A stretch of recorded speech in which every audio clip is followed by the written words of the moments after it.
dan salam sejahtera. Petang yang penuh debaran untuk perlawanan di antara JDT menentang Perak FA.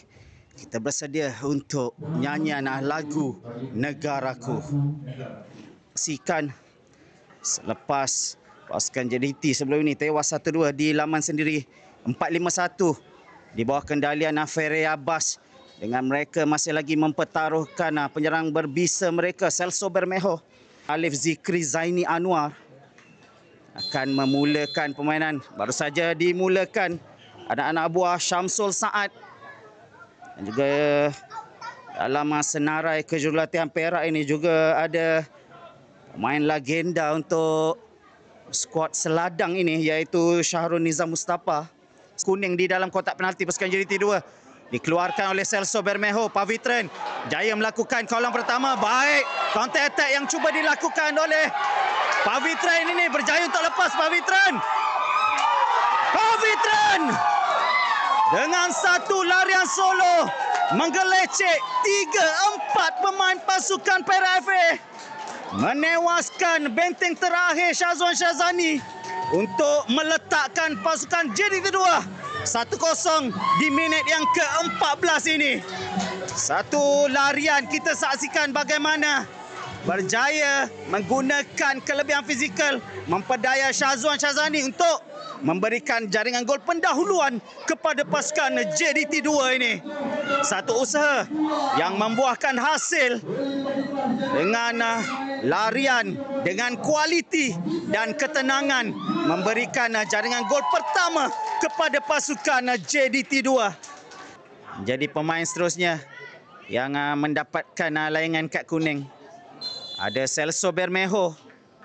Fakrul, sentuhan kepada Celso, percubaan. Afifin sekali lagi terus dilambungkan, mendapatkan Alif Zikri. Afifin bergerak ke bahagian seberang tepi. Ini ada dua pemain cuba untuk menghadang pemain sayap kanan. Ini dia Fadil Azmi, satu lambungan mendapat Ekene. Satu lonjakan daripada Ekene sebentar tadi. Baru saja melangsaikan 23 perlawanan, dan ini merupakan perlawanan yang ke-24 untuk kedua-dua pasukan ini. Agak sedikit kesulitan kepada rakan pasukan ini. Naim Zainuddin, satu hantaran, sentuhan Celso. Berjaya juga Celso Bermejo untuk mengukir nama selaku penjaring gol yang kedua kepada pasukan JDT 2 di kompleks bola sepak Perak di Cepur ini. Dengan sentuhan akhir berjaya untuk menewaskan Syazwan Syazani bagi memberikan jaringan gol yang kedua kepada pasukan JDT 2. Kita saksikan bagaimana antara yang dilakukan oleh Naim Zainuddin, sentuhan yang dilakukan oleh Darul Syam, dan disudahkan dengan cukup jayanya oleh siapa lagi kalau bukan Celso Bermejo. Sekali lagi kita saksikan hantaran ini dan sentuhan yang memberikan kelebihan kepada Celso Bermejo untuk jaringan gol yang kedua untuk pasukan JDT 2.